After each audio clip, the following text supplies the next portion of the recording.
You want to remove your payment account or payment method from Play Store. You are in the right place because today in this video, follow carefully with me and I'll show you exactly how. First, we go ahead and open Play Store and then tap on your profile picture in the top right corner of the screen. Right there, you'll get this window that pops up in your screen. Tap on Payments and Subscriptions. It will take you here. Tap on Make Payment Methods at the top.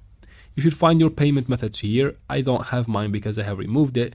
If you want to remove yours, just tap on More Payments. It is at the very bottom of this list. So tap on More Payments.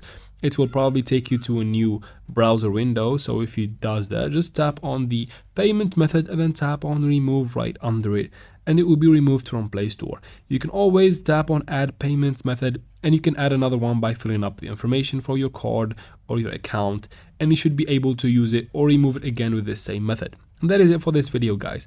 I hope this video is helpful. Please like and comment down below, and don't forget to subscribe for future videos like this one. Thanks for watching.